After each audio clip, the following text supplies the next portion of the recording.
How many people were here last night okay, so most of you were here. We're going to elongate and elaborate and whatnot, what we've discussed. We may repeat some of it. How many people were not here last night? All right. How many of you are foodies? How many really work a lot of your life around your food? That's a better question. Yes. And how many of you conscientiously try to avoid eating genetically engineered foods? All right, now I want to make it harder for you. I want to ask you to rate yourself from 1 to 100 how vigilant you've been at avoiding GMOs in the last few months, including going out to eat, including eating at other people's places, as well as shopping. So give yourself one number. 1 means, what's a GMO? Or on the scale of 1 to 100, the average American is about -7. And 100 is extremely vigilant, as much as you can do. So how many people are in the lowest category of 1 to 20? Raise your hand. All right, thank you. Look around. Just put your hands up again. We're looking around. This is a pre-test for the whole audience, okay? All right, 20 to 40. 40 to 60. 60 to 80. 80 to 100. All right, so around 40 to 100, it's evenly spread. And less in the 0 to 20 or 20 to 40. And that's unusual, because usually it's skewed towards the bottom. Now rate yourself from 1 to 100, how active you are at talking about GMOs, telling others, educating people. And 1 means not at all, 100 means extremely. So how many people are at low levels of active? 1 to 20, raise your hand. 20 to 40, 40 to 60, 60 to 80, 80 to 100. All right? Very similar. So we're going to see how you feel about GMOs in terms of your self-rating number going forward in about 45 minutes. Now, there were enough of you that are avoiding GMOs sufficiently to ask this question. Raise your hand if, when you started avoiding GMOs, you noticed some improvement in your health. Raise your hand and keep it up, please. Look around. Okay, so there's a substantial number here. All right, some improvement in the health. So let's hear, if you care to share, a symptom that you noticed improved or disappeared. Yes? Inflammation. General inflammation. A specific inflammation? How is that? Hands and shoulders. Aha. So pain, swelling? Swelling, okay. Inflammation, it's interesting. Let's take a look at inflammation here. Inflammation is an immune system reaction. Actually, we're going to get to that in a minute. I'm going to add some more together, and I'm going to explain why GMOs may be related to that. Okay, another one. I agree with her, but for me, I can taste things with pesticides on them, and they make me sick. So when they say they make you sick, is that nausea? The taste. Oh, the taste, you taste things with pesticide and it makes you sick. So it's kind of a, yeah, okay. All right. You had another one? Yes. Lack of clarity. What were we talking about? Lack of clarity. I have heard brain fog in most of the lectures where I ask this question.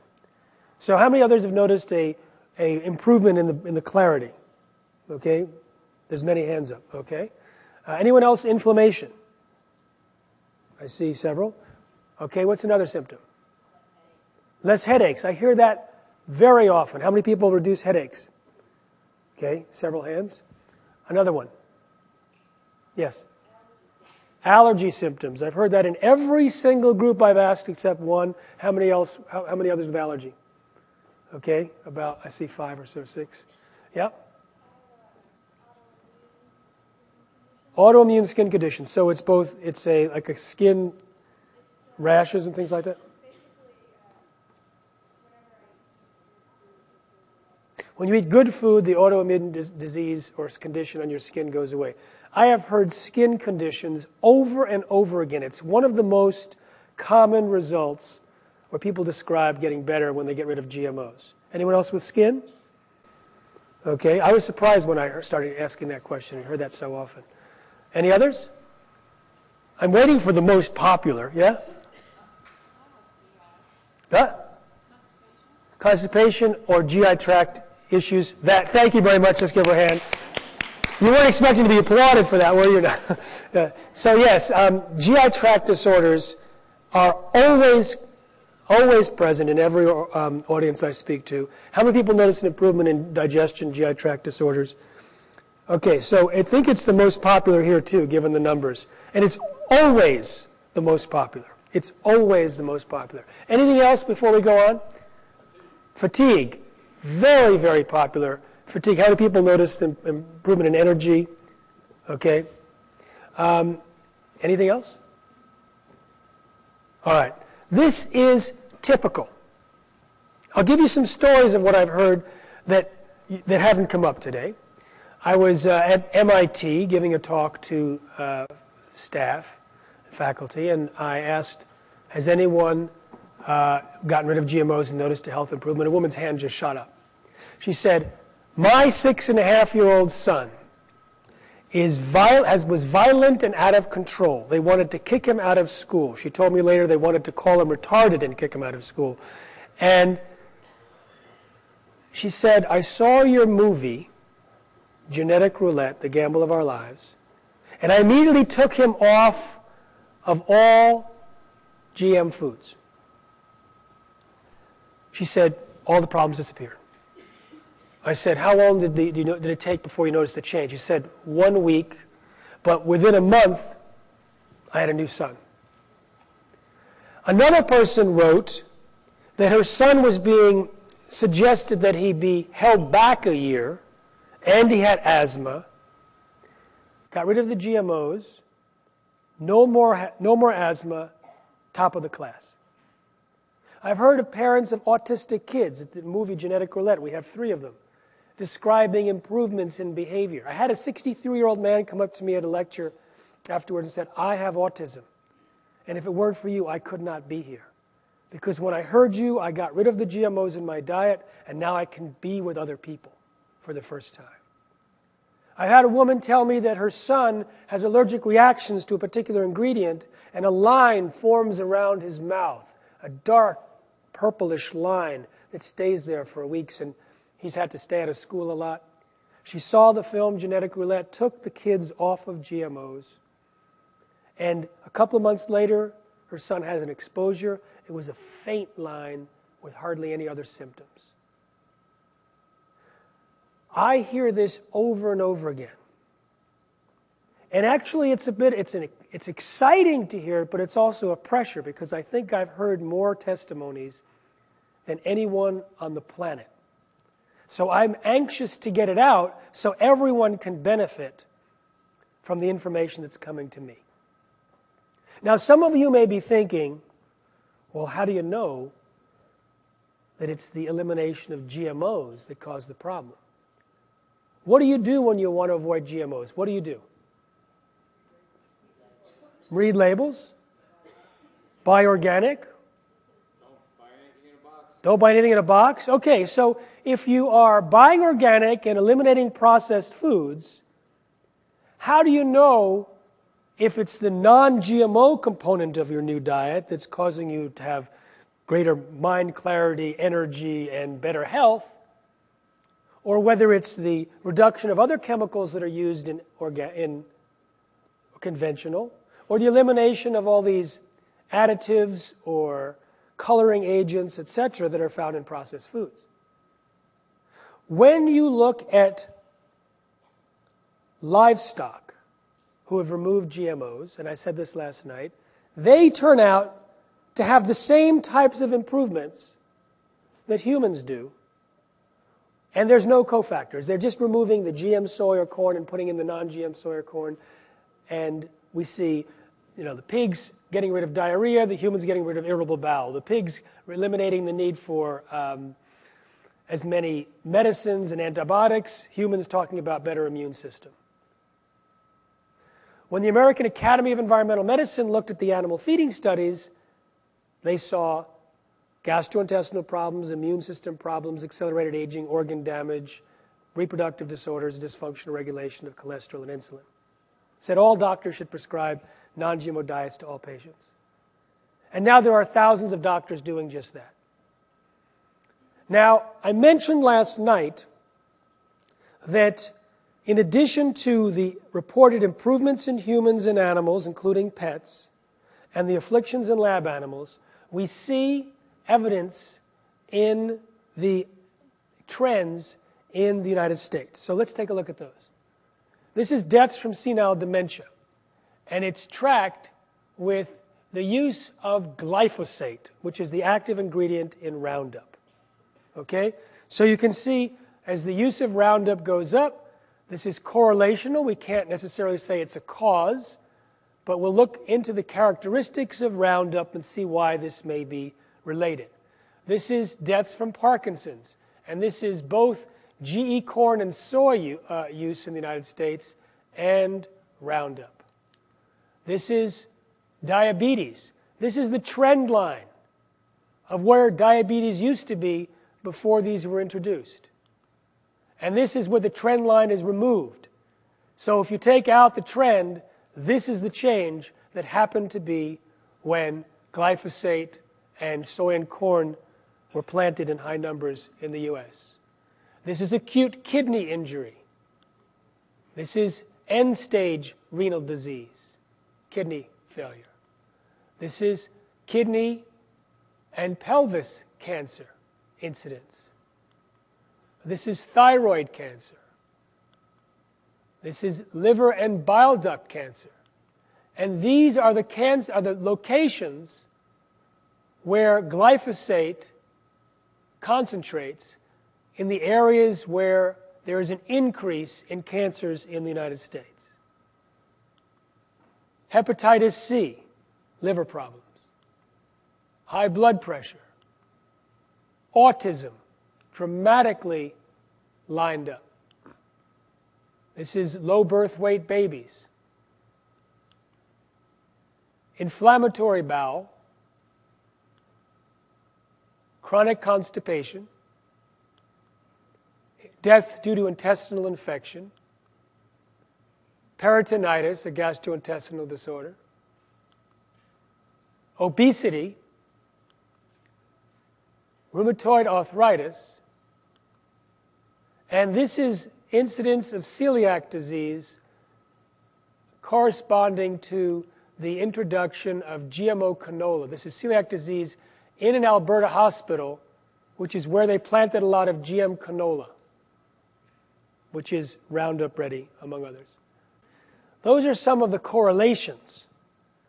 And what we're going to do is we're going to look at how GMOs might be causing these problems.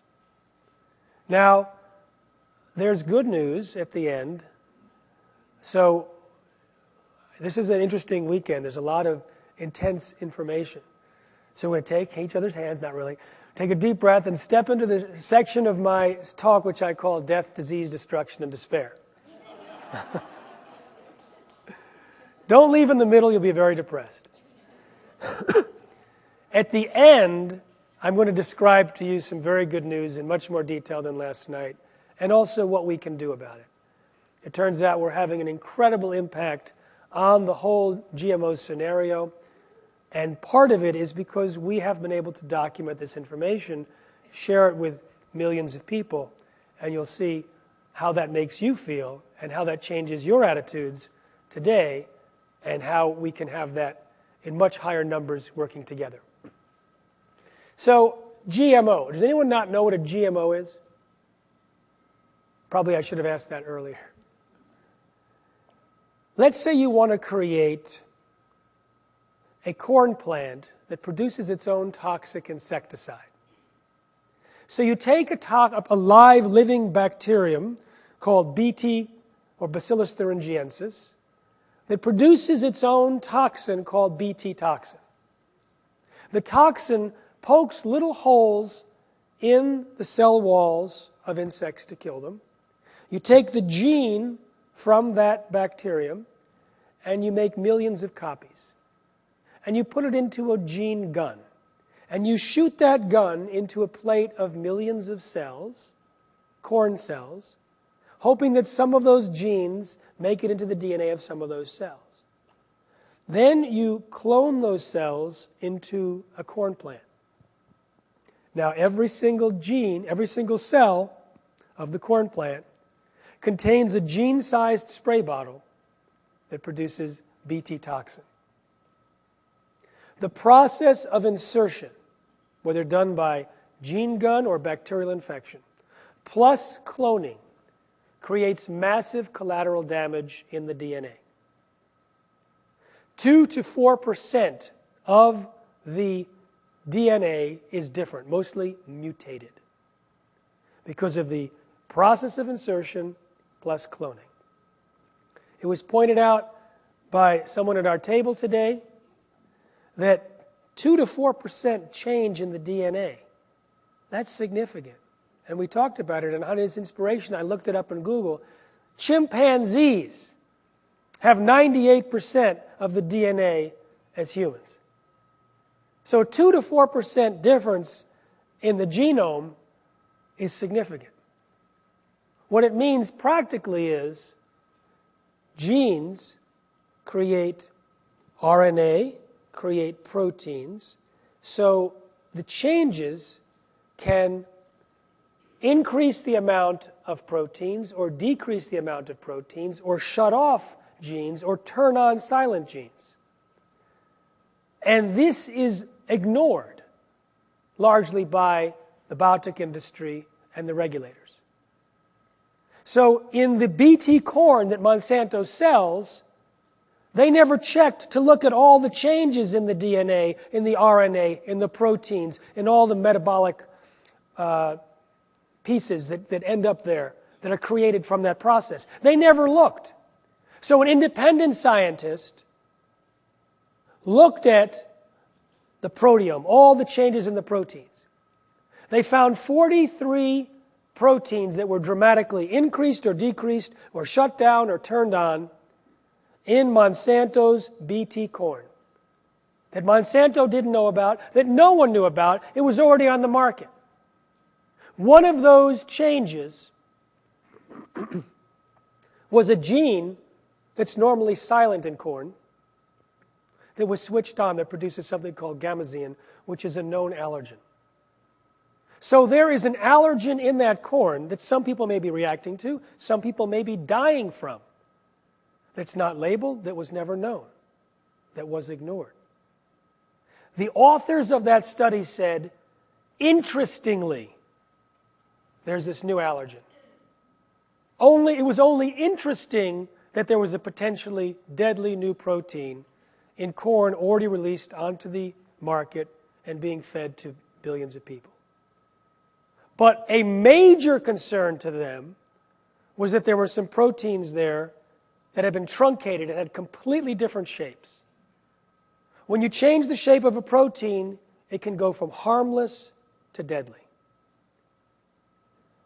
In Monsanto's soybeans, they found a known allergen called trypsin inhibitor, which is normally denatured or broken down in the heating process, was not broken down so much in the heating process and ended up to be as much as 7 times higher in the GM soybeans after cooking compared to the non-GM soybeans after cooking. They left that information out. They found it and ignored it and kept it out of their published study.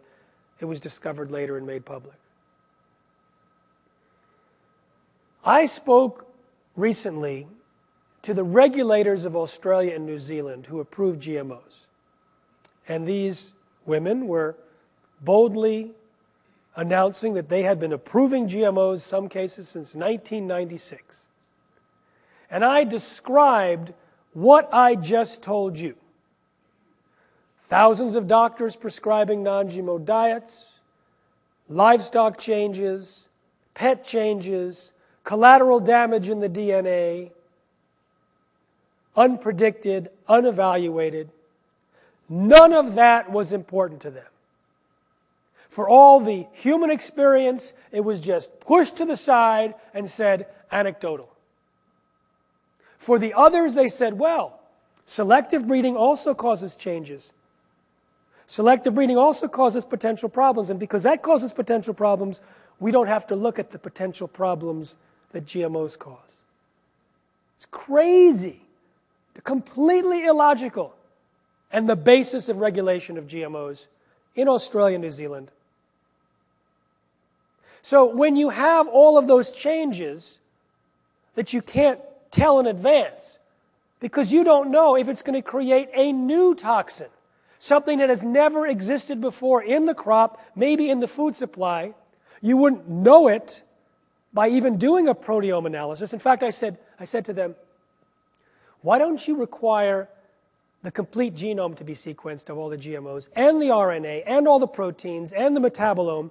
Let's get all the information. And their response was, no, we don't want to collect the data because we wouldn't know how to interpret it. So this is the logic. Because we don't have enough data collected in order to evaluate changes, let's not start. Let's not start building up a database of information that could have ultimately saved people's lives, because it might be misinterpreted now. So this is their scientific thinking.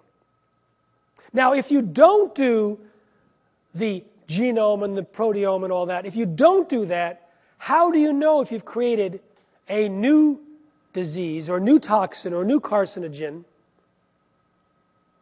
unless you've tested it? And even if you test it, you won't know if it's what it is in some cases. The only way, according to some, is to actually feed it to animals long term and see what happens.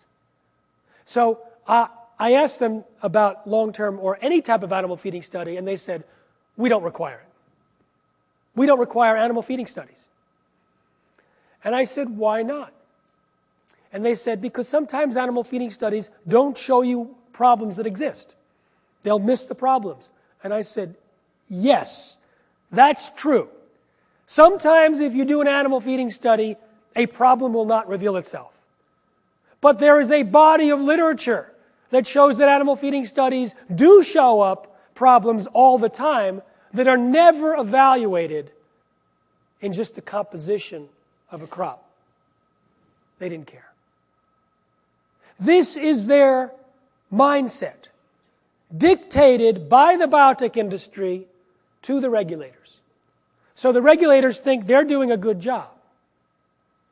In Australia a few years ago, I went to one of the regulators and I said, in India, animals grazing on the Bt cotton plants are dying.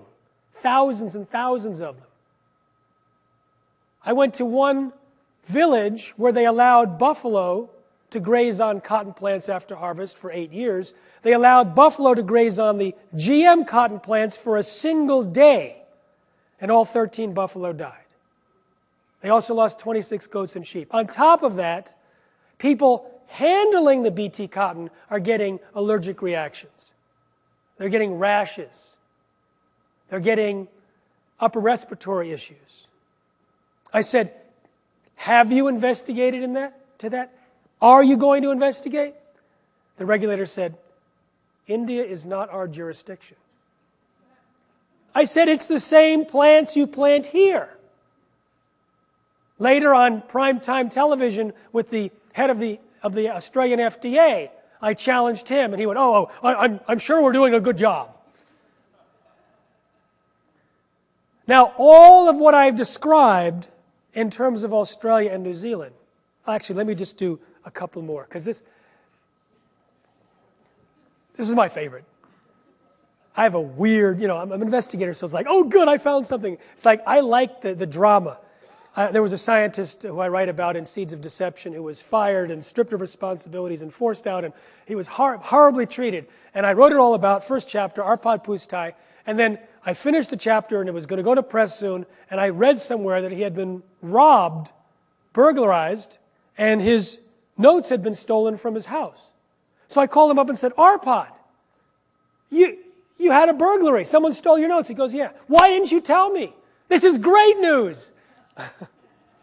So I look for these type of shocking moments. So Monsanto submitted a proposal to Australia and New Zealand regulators for high lysine corn. Corn that has a gene inserted from soil that produces a lysine for pigs. So you don't have to feed the pigs corn plus a lysine supplement.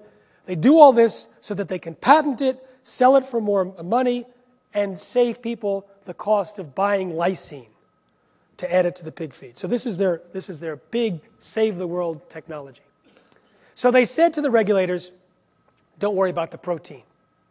The protein produced by the inserted gene, it's found in soil. We eat soil, part of residues of fruits and vegetables. No need to worry. It has a history of safe use in the food supply. So Professor Jack Heinemann from New Zealand calculated how much corn an average American male would eat per day. And if that were high lysine corn from Monsanto, how much of that protein would be ingested? And then he calculated how much of that protein is found in the soil. And then, logically, how much soil we would have to eat each day for an equivalent amount. The amount of soil an average male American would have to eat every single day. 22,000 pounds per second. Back up the trucks. 22,000 pounds per second, 24/7, but you don't have to worry. It's safe use in the food supply. Now, what I just described, and the Australian New Zealand regulators say, bring it on, no problem. What I just described in terms of Australian New Zealand regulators turns out, tragically, to be better than the FDA. The FDA, I wish there were a perfect way I could say, the Federal Death Administration. There's some way to say FDA, but the enforcement wing of Monsanto, their attitude is this. Fraud and Death Administration. Thank you. Fraud and Death Administration. The person who was in charge of FDA policy in 1992, when the GMO policy was created, was Michael Taylor. Michael Taylor was Monsanto's attorney. Later, Monsanto's chief lobbyist and vice president, now put back at the FDA by Obama as the U.S. Food Safety Czar. Michael Taylor was given the position of, in 1991, as the Deputy Commissioner for Policy because the FDA had been told by the White House, promote biotechnology. So they created that position for him. He had worked with Monsanto as well as a council of GMO companies beforehand to create the ideal regulatory framework to fast-track GMOs. And then he was put into the position of government, apparently, to implement it himself. The policy at the FDA is no testing is necessary. The policy at the FDA is that Monsanto, the largest GMO producer, can determine on their own whether their GMOs are safe. They can declare their products generally recognized as safe and put it on the market without telling the FDA, and because there's no labeling, without telling consumers. So Monsanto, who told us that PCBs, Agent Orange, DDT were safe and got that wrong, they're in charge of food safety in the United States.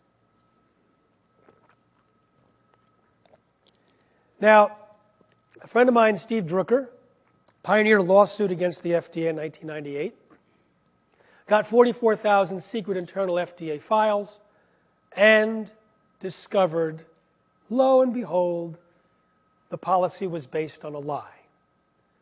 In the policy, it said the agency is not aware of any information showing that the products created from these new methods differ from other foods in any meaningful or uniform way. That is the sentence upon which the entire edifice of pro-GM politics is embedded in the U.S. government. That is why we have the biotech governor of the year from Iowa in 2001 as the Secretary of Agriculture. That's why we have someone from the lobbying organization for the biotech industry in charge of U.S. trade deals for agriculture. That's why we have the former head of USAID as a biotech guy. Over and over again, we have biotech people. That is why if you look at the WikiLeaks, you can see that the State Department has been employed to promote Monsanto's interests around the world. How the ambassador to France wrote to Washington about the resistance to GMOs in Europe, saying we should come up with a retaliation list, a list of countries that are resistant and that we should, quote, cause some pain. Or the ambassador to Spain says, I just met with Monsanto's director in the region, and we would like you to, how they think this, put pressure on Brussels to have a more biotech-friendly policy and to help Spain come up with a biotech-friendly policy. And over again, even memos describing how some illegal planting activities could be happening in Eastern Europe before the countries become members of the EU, sort of encouraging that. Or why don't we bring some of the media from the country to the U.S. and have the biotech industry teach them how to report on GMOs? Or bring the regulators to the U.S. and have our FDA teach them how to regulate GMOs. This is all part of the official U.S. policy. In fact, under the Obama administration, someone from the State Department told the BioConference, the Biotech Industry Organization, that they were going to act aggressively against those who are criticizing genetic engineering in agriculture. That would be me. So we have a situation where the entire edifice of U.S. policy is based on a sentence which turns out to be pure fiction. It claimed that the agency was not aware of information showing that GMOs were different. In fact, the overwhelming consensus among the scientists working at the FDA was exactly the opposite. According to the technical experts at the agency, wrote Linda Kahl, the compliance officer, the process of genetic engineering and traditional breeding are different and lead to different risks. By trying to say that there's no difference is like trying to force a square peg into a round hole. Not just differences, but dangers. According to a division of toxicology, new levels of toxins, higher levels of existing toxins, gathering toxins from the environment, nutritional problems, justifying toxicological tests, including human tests. Allergies were discussed. New diseases were discussed. All of this was ignored and denied in the policy by the FDA.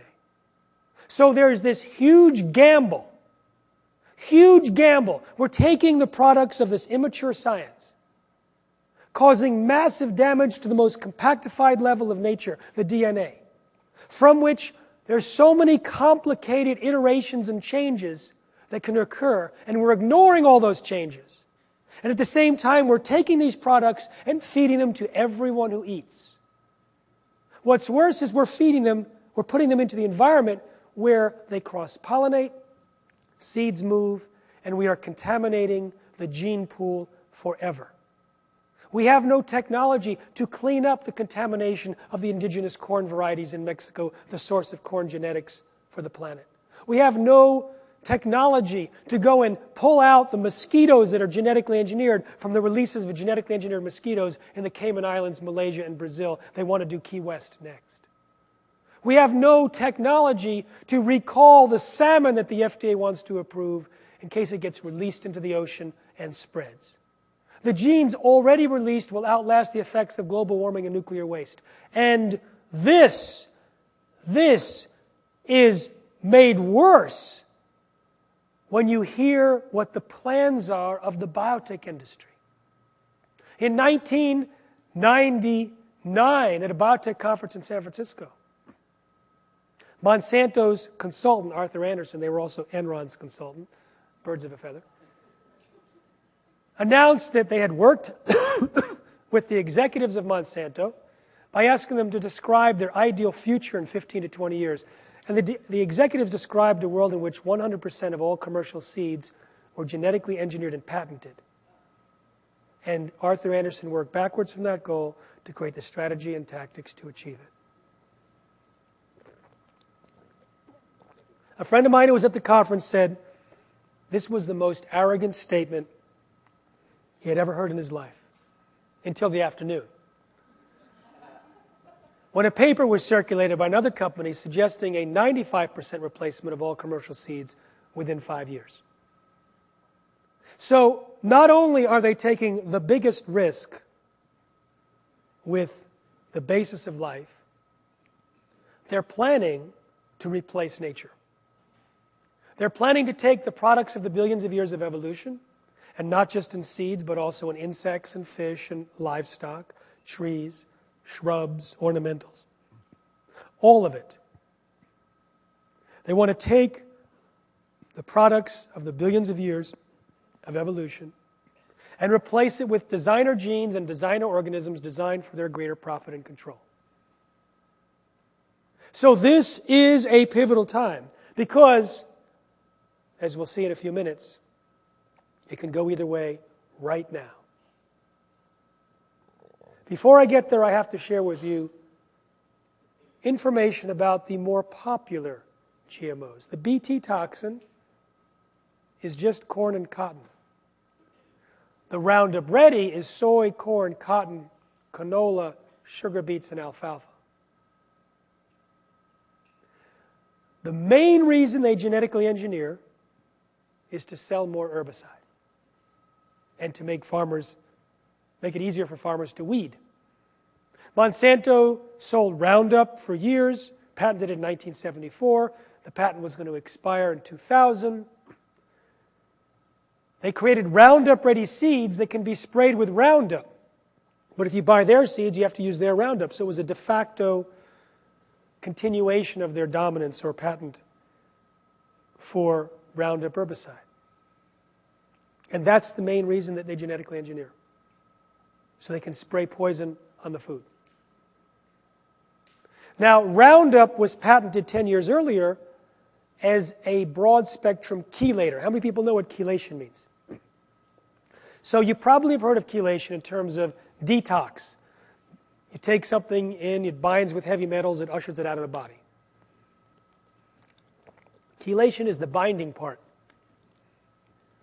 What Roundup does, or its active ingredient glyphosate, it grabs minerals, manganese, magnesium, iron, a lot of different minerals, lots and lots. It's a unique molecule on the planet. It binds with them and makes them unavailable for consumption by plants or animals. The reason that it is so effective as an herbicide is that these minerals are extremely important for metabolic function. There are so many diseases in humans and animals and plants that are basically mineral deficiencies. Why? Because without that mineral, a whole cascade of processes just sits around and waits. You have all this whole team ready to work for you, and they're just sort of waiting for the delivery of the manganese or the magnesium or something. They can't act without it. So by depriving the plants of the minerals, the plants cannot defend themselves against disease. But that's not all. Roundup also promotes diseases in the soil. It's the diseases in the soil that kill the weaker plants. If you spray Roundup on a crop in sterile soil, it will stunt the plant for lack of minerals, and then after a while, it'll get the minerals back and continue to grow. If you spray it on a plant in field soil, it will be dead. Because while it is defenseless and without those minerals, the promoted plant pathogens will wipe it out. So the main product that's fed to animals in the United States is Roundup-ready crops. Roundup-ready soy, corn, cotton meal, canola meal, cottonseed, canola meal, sugar beet pulp, and alfalfa. The Roundup Ready crops are also weak and sick. They're not immune to the loss of minerals. The animals that eat these weak and sick plants, we now have a universal deficiency of certain minerals in the cows and the pigs in the United States. We eat the weak and sick plants, perhaps the weak and sick animals, and the crops that are sprayed with Roundup, and which further chelates, binds with minerals inside of us, making us weak and sick. So that alone is a huge red flag, but it doesn't stop there. Roundup specifically blocks the shikimate pathway. It makes certain minerals unavailable. Shikimate pathway is used in bacteria, in plants, but not humans, to create certain things. And that's one of the ways that it makes the plants weak and sick. Monsanto said, oh, don't worry, the shikimate pathway is not in humans. We can drink Roundup. It's as safe as table salt. Bacteria in our bodies use the shikimate pathway in the gut bacteria to produce L-tryptophan and other aromatic amino acids. L-tryptophan is the precursor to serotonin and melatonin. How many people have heard of serotonin or melatonin? Everyone. Because serotonin is linked to mood and behavior. It's linked to stress, going to sleep at night, same with melatonin. It also tells the body, I'm full, I've had enough to eat. Most of the L-tryptophan in the body is produced from gut bacteria, which is now exposed to Roundup and may be shut down. So this is maybe why the mood and behavior of people change dramatically when they switch to organic foods, as one of the reasons, because now they can get the serotonin and melatonin that they need. But Roundup is also an antibiotic. When you deprive access to minerals, it can kill bacteria, and it's a very strong antibiotic. So we are getting prescriptions for certain amounts of antibiotics from doctors, and yet we're just pouring extremely powerful antibiotic into our food supply, into our mouths, and into our bodies. But it's selective as to which bacteria it kills. If you look at the studies on poultry and on cows, it kills the beneficial stuff. The lactobacillus, the bifidus which is important to suppress inflammation. So if you have no more bifidobacteria, then the inflammation may come up. There was an inflammation point raised earlier. So if you end up with gut bacteria dysbiosis or lack of balance, then it can produce something called zonulin, and zonulin can cause the gaps between the cells in the cell walls to open up and cause big holes there. And what gets through those holes? Anything. Undigested food proteins, chemicals, Roundup, Bt toxin, bacteria getting into the bloodstream. The gut bacteria, this leaky gut has been linked to immune reactions. Because the proteins come in, they're not supposed to be there, the immune system reacts and attacks. And so it's linked to food allergies, immune system, and also autoimmune disease. So autoimmune disease means you attack yourself. Why? Molecular mimicry. There's a mugshot taken by the immune system saying, this is the attacker. Spread the word. It goes to all the post offices in the body. And all the attackers that are on the lookout for that picture. But that picture looks very similar to the thyroid. So if you're reacting to gluten, you might also have autoimmune disease against the thyroid. Or it might attack the microvilli. It might attack parts of the body, so you have autoimmune disease. Permeable gut is also linked to Alzheimer's, Parkinson's, cancer, autism, and a number of other problems. Now, Roundup also can damage the microvilli that are the fingers that come off of the intestines that do the absorption. We have a tennis court in terms of surface area in our intestines to absorb food because of these fingers. These get damaged by Roundup. Roundup also suppresses the digestive enzymes. Roundup also is an endocrine disruptor. Consider what happened to animals that were fed Roundup-ready soybeans. They fed Roundup-ready soybeans to pregnant mice. No, to female mice 2 weeks before they got pregnant. Half of their babies died within 3 weeks.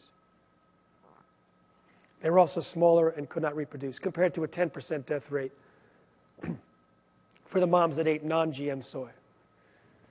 Hamsters fed GM soybeans. By the third generation, most were sterile. Some had hair growing in their mouths. They also died at 3 or 4 times the rate.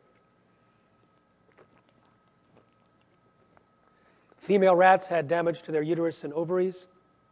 Male rats had damage to their testicles. Mice fed GM Roundup-ready corn had smaller babies and fewer babies. This all might be related to the endocrine disruption of Roundup. We don't know because not enough studies have been done. Now, Roundup competes with Bt toxin as the cause for all these diseases. Bt toxin pokes holes in human cells, not just insect cells. It ends up in the blood. It may get in the blood through the holes that it creates. It ends up in the blood of the unborn fetus. It's also an allergen. So we have these two toxins competing, saying, I am worse than you.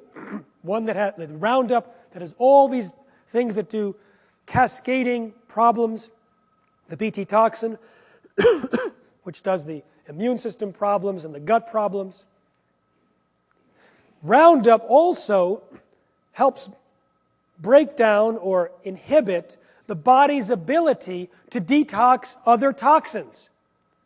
So all the things that you hear this weekend about toxins, if you're taking Roundup at the same time, then your body is less likely to be able to eliminate it, and so it can multiply and accelerate the impact of that toxin as well as its own toxic effects. I want to show you some pictures because some of you are visual learners, and then we'll end the death, disease, destruction, and despair section of the talk. How am I doing? Am I scaring you now? All right. All right. So I just want to go through the pictures here. All right. That's the liver on the right of rats that were fed GM soy compared to the liver on the left. So the technical term is gnarly. These are testicles that changed from pink to blue in rats that were fed GM soy. I'd like to take this moment to come over and slowly drink some water while this sinks in.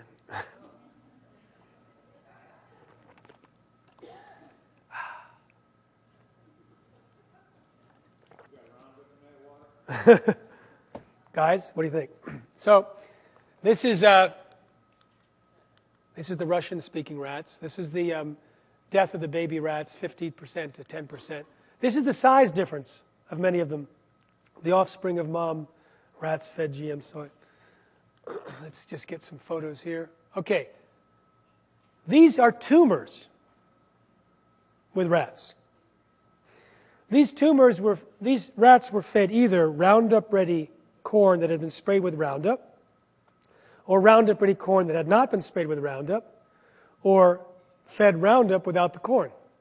All of them had multiple massive tumors, early death, and organ damage. These are stomachs of pigs on the right that were fed GM feed versus non-GM feed. Inflammation. If GMOs are causing these problems, why would we not see it? No one is looking. There's no post-marketing surveillance. If it's to jump out at us, then it would have to create some new disease that came on quickly, very soon after you ate the food. If it was a slow burner, let's say it took 3 generations like the hamsters to cause hair growing in the mouths of the hamsters, we would never know it. We'd never trace it back to the GMO. So it would have to be a new disease, it would have to be acute, and would have to come on quickly. Those 3 characteristics today might let us know that we have a problem. In 1980s, there was a disease that was new, acute, came on quickly, and it was from a brand of L-tryptophan, the food supplement, that had been genetically engineered. It took 4 years to discover. The symptoms were horrific, the worst pain that the doctors had seen in their career. And yet it took almost 4 years to discover, and it was almost missed. It took a series of coincidences. So what about all of those charts that we saw earlier? What if GMOs are the cause? And glyphosate? They don't care. The regulators of Australia and New Zealand dismiss it completely. The biotech industry will explain it away as anecdotal evidence, as correlational. They'll call this non-science.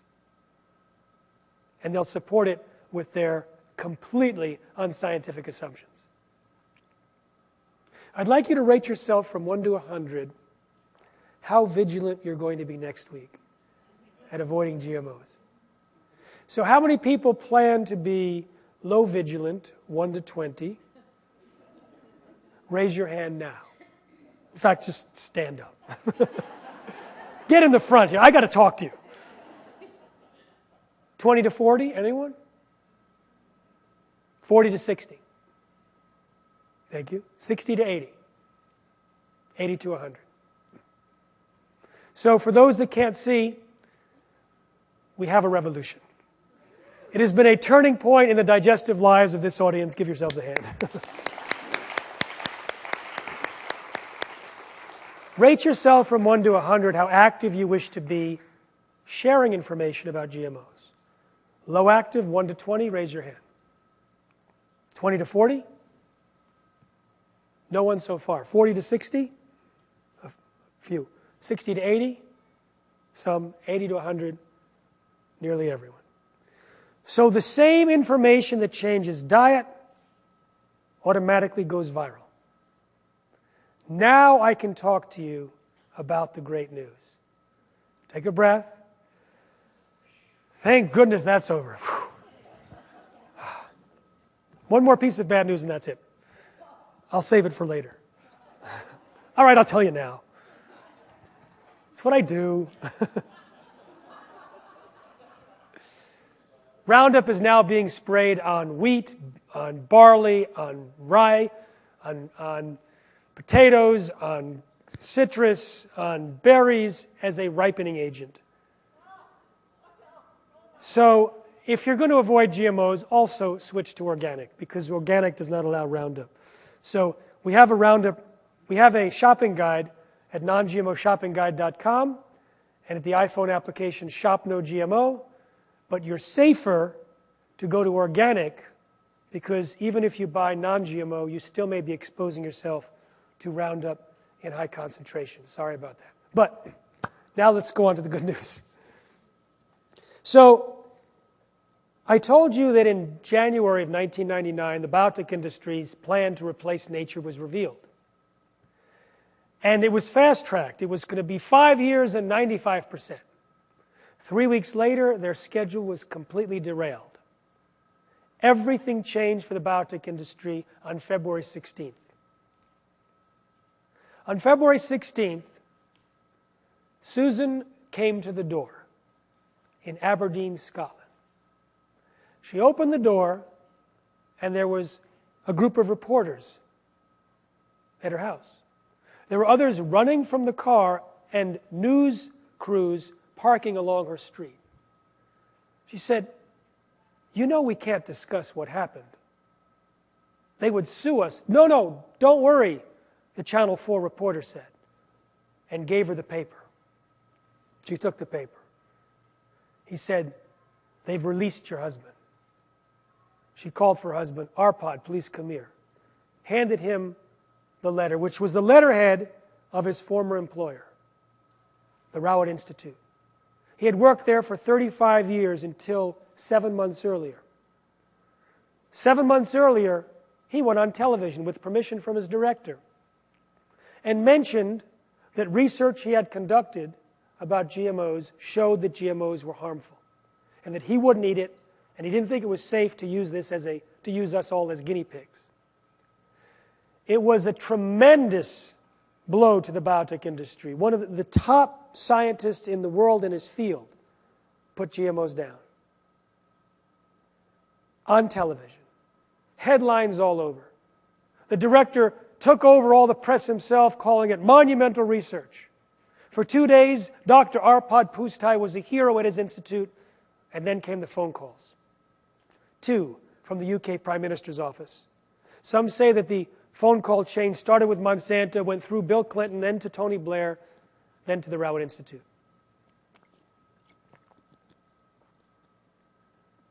Arpad was fired from his job after 35 years, silenced with threats of a lawsuit.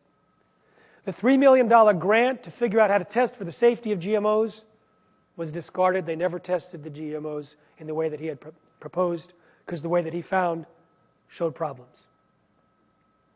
Instead, they embarked on a plan to destroy his reputation and promote the reputation of biotechnology.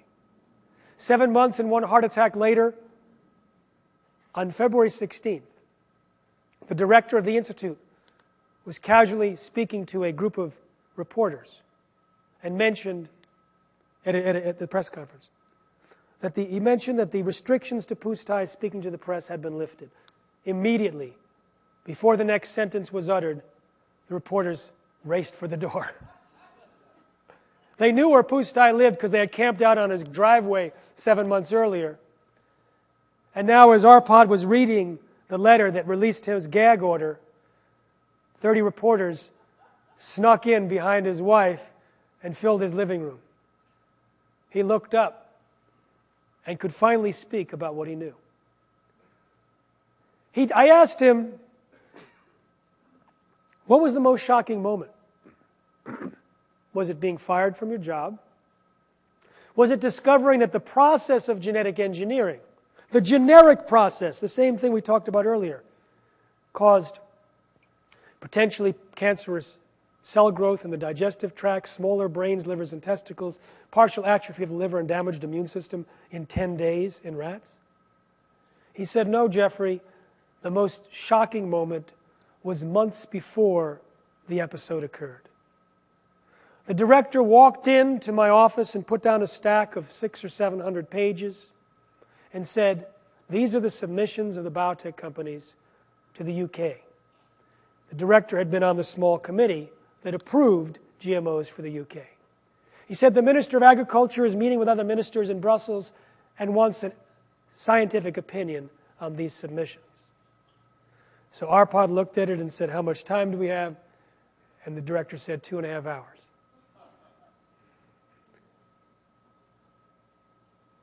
Those 2.5 hours were the most shocking moments for Arpad Pustai. He said to me, Jeffrey, you know what bad science is. You know what poor research is. That was bad. It was poor, flimsy, superficial. I realized that what I was doing and what the biotech industry scientists were doing was diametrically opposed. I was doing safety studies. They were doing as little as possible to get their foods on the market as quickly as possible. Arpad Pustai had spent the last 2 years figuring out how to test for the safety of GMOs. He was one of the most qualified humans on earth to evaluate the stack. He also realized that his director would never read this many pages, nor would the other 12 members of the committee, because they were committee men, not working scientists. So he may have been the only third-party person to look at these research. He called up the minister and said, I wasn't planning to give you a strong recommendation after 2.5 hours, but I have to say, there's not enough information to allow these foods to be fed to humans or animals. The minister said, I don't know why you're telling me this. Those foods were already approved 2 years ago. They're already on the market. No one in the UK knew. He was able to speak about what he knew starting on February 16th. More than 700 articles were written in the UK alone within a month. 10 weeks later, the tipping point of consumer rejection occurred. Unilever, then Nestle's, then everyone else said no more GMOs in Europe. Project Censor described... Yeah, let's give him a hand.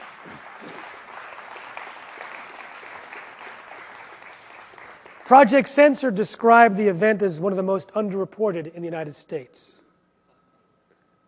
So the companies got rid of GMOs in Europe where people had been informed, but not in the US where we were in the dark. How many people would it take to avoid GMOs in the United States to create a tipping point? Well, we've seen a tipping point here against bovine growth hormone kicked out of Walmart, Starbucks, Yoplait, Dannon, most American dairies. Again, educating people on the health dangers. It does not take a vote. It does not take 51%. It takes any drop in market share that the food companies can see is related to the anti-GMO sentiment rising in the U.S. They know it can rise rapidly, and they also know they gain no consumer benefits from GMOs. No group of their customers wakes up each morning wanting to have their daily dose of Roundup or Bt toxin. So while the GMO promises of consumer benefits are not in the picture, it's an easy time to convince the food industry that use of GMOs has become a marketing liability. So I want to say this with absolute confidence. Last year, we tipped the natural food industry. We created a consumer tipping point against GMOs in health food stores. Let's give a hand.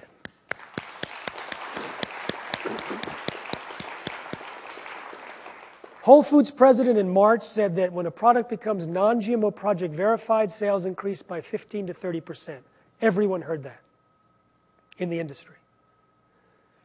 10,000 products are verified as non-GMO through the non-GMO project. More than 8,000 are in the pipeline.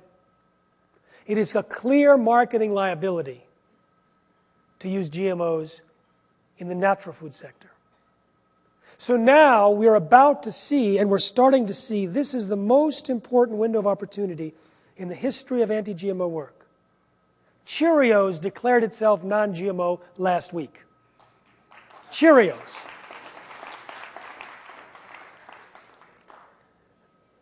Now, it didn't say non-GMO project verified, so it wasn't a complete victory for us. But just suppose another company comes in and declares itself non-GMO project verified, which is what we expect to happen very soon. The entire industry is going to watch the changes, if any, of the sales of Cheerios and these other products.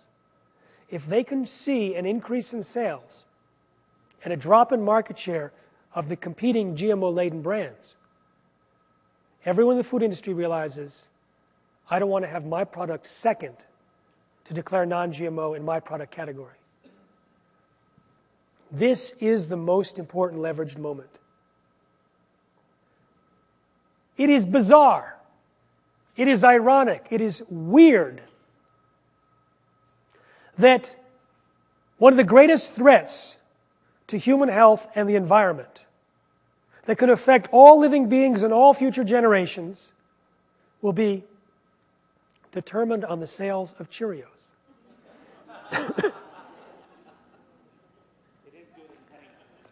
It is bizarre, but it's true. So, our Institute for Responsible Technology has been a driving force in creating this tipping point in the natural food industry. And how did we do it? You saw the hands at the beginning.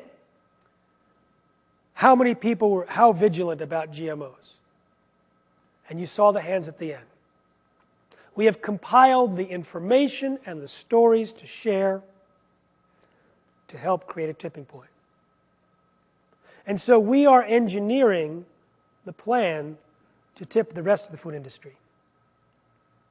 How do you get the Walmart shopper to avoid GMOs? The generic Walmart shopper may not. But moms may, who are aware of other moms saying that their kids got better, that their ADD left, that their grades improved, that their asthma disappeared, that their allergies disappeared. So moms are huge. Healthcare professionals are now prescribing non-GMO diets by the thousands. What about their patients? We just released a website, Gluten and GMOs, for the gluten-sensitive people. Doctors are prescribing non-GMO for specific diseases and disorders.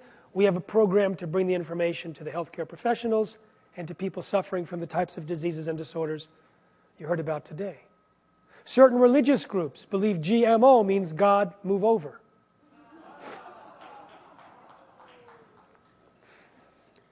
That's a shortcut. That's a shortcut. Pet owners have come to us about cats and dogs experiencing problems, and we have already a pet food advertising on television as non-GMO. So these are the targeted demographic groups that we think would most quickly respond to our message, and we know it's true because we've had experience with it, and drive GMOs out of the market.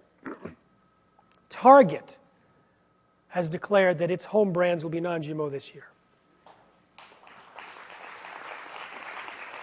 Ben & Jerry's, Chipotle. I read a presentation by the Hartman Group. They said in 2007, about 16% of Americans said they were avoiding GMOs. That's a lot. 2010, 25%. 2013, 39%. It's amazing. We're winning. So, our institute is developing a master plan right now, this month, putting a dollar figure, it'll be like 3 to 5 million or something, how much we need to ensure the tipping point happens quickly, here and around the world. And if you think about this multi-billion-dollar industry, we're talking chump change. Why? Because if you do a strategic analysis, the biotech industry owns the federal government. They have tremendous power in the mainstream media, tremendous power in academia, tremendous power in the farm organizations. Where they are weakest, we are strongest. Consumer opinion. And how do you change consumer buying behavior? Tell them the truth. So we would like to invite you to participate in this plan to end GMOs, to protect this generation and future generations, to protect your children, to protect your gut bacteria, to protect your dogs and cats, to protect our nature from being replaced. People will have to figure out where they fit into this plan if they do. Here are some options. We have a tipping point network, over 10,000 people in the United States, over 100 groups, active in creating events and opportunities. You're welcome to join the Tipping Point Network. When you sign up in the back for the newsletter in our booth at the very end of this first room to the left, if you want to be part of the Tipping Point Network, just put TPN there or tell the people there you want to be part of that group. We have a speaker training program. I've taught over 1,000 people to speak on GMOs. We'll have another one online soon. We have a newsletter that you can share with your friends. When you can tell them about this recording and then let them know about this speech as well. If you'd like, you can become a volunteer to help reach out to these targeted demographic groups. Maybe moms, maybe youth, maybe ethnic community, maybe inner city community. Well, it depends on what you do and where you want to work. And we definitely need financial contributions because we actually know how to do this. We've done it in the natural food industry. We've done it collectively with RBGH. It is simply a numbers game. We know what to say. We've packaged the information to make it easy for people to share with others. Most of you said you were 80 to 100 in desiring to tell others about GMOs. We will make it easy for you. In the book sales table, we have 3 pieces.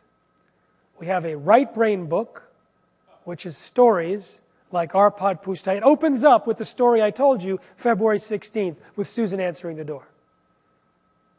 We have the left brain book for the science. You just open it, there's a summary on the left side and detailed on the right. There's a summary on the left side and a detailed on the right. The left side is for the attention deficit politician. The right side is for their staff. So you can show it to people, they can just flip through and get the science. The most effective conversion tool for non-GMO that we have created, that we've even seen, is the film Genetic Roulette, The Gamble of Our Lives. How many people have seen it? All right. So that's out there too. That is the quickest route to a non-GMO eater. All right? It's more effective than this talk. It takes about the same time as this talk, and you can watch it in the comfort of your home and bring others to see it. Please use these tools. Obviously, we can't reach the millions that we need to create the tipping point. But right now, it's starting to happen.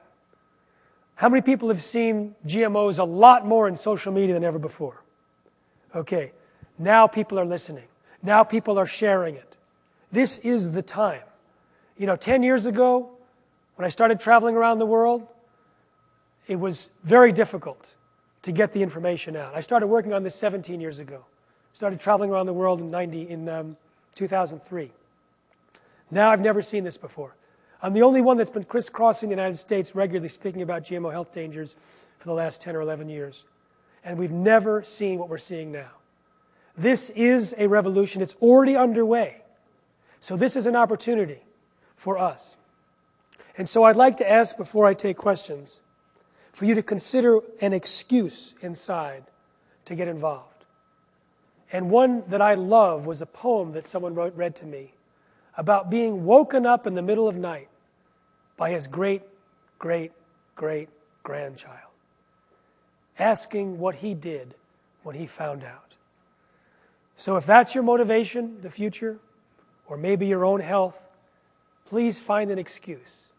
And together we can reclaim a non-GMO food supply for ourselves and future generations. Thank you very much.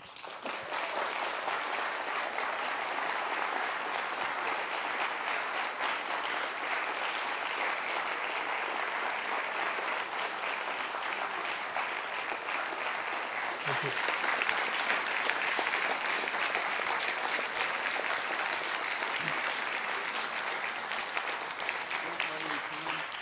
And I'd like to have very short questions, and I'll try to make my answers short so we can get through as many people have that burning question that they need to ask. Starting over here. Do you have any information on the biotech's partial success in exempting Roundup from some of the organic labeling? They have not exempted Roundup from organic labeling. Yeah. Urgency is very important. Monsanto has purchased over 5,000 seed companies in the last few years. And biblically, I mentioned a church the other day, the first page of the Bible, we've been given all the herb-bearing seeds. If we don't take an urgency on this, we will not have seeds, heirloom seeds, to plant. Thank you. What is your stance on that? So there's some groups like the Baker Creek Heirloom Seed Company, Seed Savers, etc. And there's a working group on seed availability that's functioning. It's not the focus of our institute. Our expertise is driving consumer change, but seeds are absolutely critical, and we support that effort. Thank you. Hello. Yeah. Hi. Well, as we know, up to 90% of soy, and I think even corn, is 90%, genetically modified. So if we implement, say, just label it in our society, in our different jurisdictions, or even nationally, how do we define it, and where do we draw the line if we're already in an environment where, for the most part, we're eating seeds that have, or plants that have been genetically modified?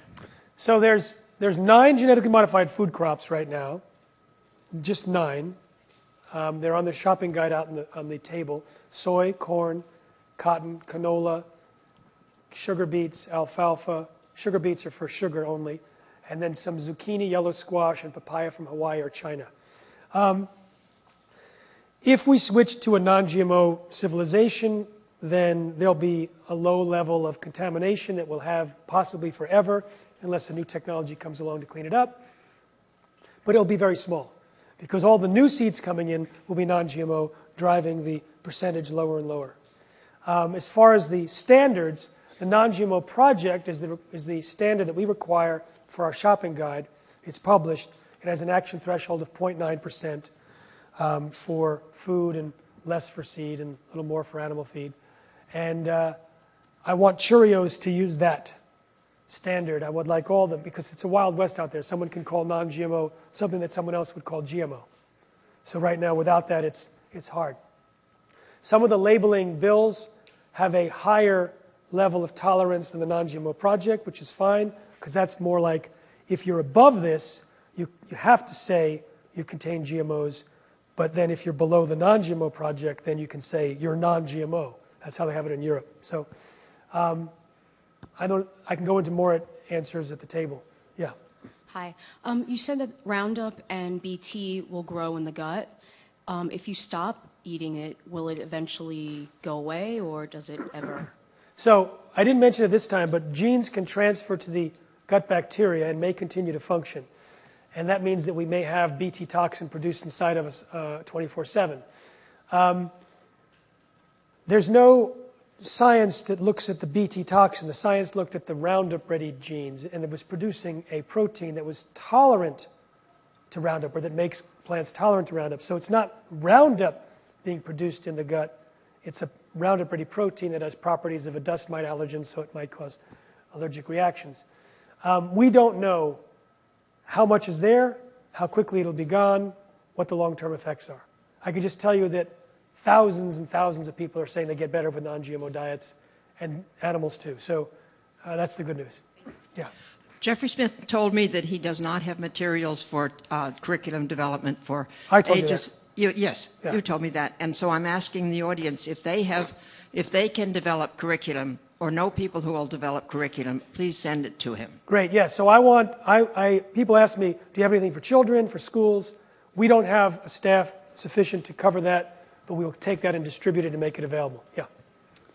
If you patent the seeds, you control the food. If you control the food, you enslave people. My question is, I saw recently on social media that Congress has a bill that it's deciding whether to allow for genetically modified apples so they don't brown. Do you have any information on that? It's USDA. We call it the Botox apple. It's the non-browning apple. And the comment period is over. We're going to see what they do. And what about white potatoes? There are no genetically modified potatoes or tomatoes right now. Potatoes were taken off the market in 2001, tomatoes in 97. I seem to keep having the same experience. I do some nutrition coaching and some talking in the community. And just recently, I was invited to a women's wellness event. And it's a pretty mainstream group in our area, very progressive, and numerous people were asking about GMO, and the same thing keeps happening again and again because people respond. They said, there's not conclusive evidence. So my question to you is, what's the short version? I mean, short of telling them to read your book or, it seems like that's just a generally what's All right, out so there. a short answer might be this. The scientists at the FDA warned consistently that GMOs might be dangerous and were overruled by Monsanto's former attorney who was in charge. That piece helps people get over the objection, well, if it's so bad, why did the FDA approve it? And then you say now the scientists have been validated. The American Academy of Environmental Medicine looked at the animal feeding studies years ago and said, stuff is dangerous, and that every doctor should prescribe non-GMO diets. And now that they're reporting that people are getting better. Terrific. Okay. Thanks. We have a speaker training that can go into this over 10 hours. Yeah. I come from a family of farmers, and they're sort of stuck in the soy and sugar beet large farming, which their crops dropped dramatically because something was put in where you don't have to pay tax to bring food in from different countries just a couple months ago. Do you know about that? And so anyway, the prices of what they were making dropped dramatically a couple months ago, and they're worried about losing their farms. What have you seen for farmers who want to go GMO, not to non-GMO, and how do they still stay productive and make money? So people have done research on farmers that are doing GM versus non-GM, and on average, farmers that are growing GM do not increase their profit. It's about even. So some farmers will increase their profit, and some farmers will reduce their profit, but in general, it's about even. I'm not an expert at the different farm agricultural methods, but there are demonstrations of people that make many times what conventional farmers do with different systems and different crops. One of the things we're raising money for in this master plan is an investigation of the impact of GMOs on farming and livestock production, because we know that livestock producers are actually losing money in many cases from using GM feed in big time. The Danish pig farmer that switched to non-GM soy, he had to spend more for the non-GM soy. He's making $100 per pig more, because there's no more deaths from ulcers and bloat, no more birth defects, no more fatal diarrhea, higher conception rate, higher litter size. So we'll have more information on that when we get funded and can do research. Great. Thank you. Yeah. So just the other day, in one of my news feeds, I saw the Cheerios news. And along with that, it had the picture of the Cheerios, we all know, the yellow box. And it said, great news, but some of their other products, like Honey Nut Cheerios, will continue with GMO. Do you know about that? Yes. It's only the original formula that's non-GMO, the original Cheerios. They got rid of the sugar beet sugar and switched to cane sugar. They got rid of the GM cornstarch. They are now labeling the side of the box, made without genetically modified ingredients. And they won't tell me what standard they're using to make that determination. I spoke to them last week. They're continuing to sell GMOs in their Wheaties and in their other products. So it's a big test for them. I mean, the reason they switched is because GMO Inside, which I'm on the steering committee with, they were pummeling the social media for Cheerios. You go to the social media, you go to the Cheerios site, and there were, 40,000 posts about GMOs. So this is another way to participate. So the assumption, so we should not assume that just because Cheerios in the yellow box is non-GMO, that everything is following suit. Right, exactly. It's just the original Cheerios brand. Thank you for that. All right. Thank you all. I'll be outside.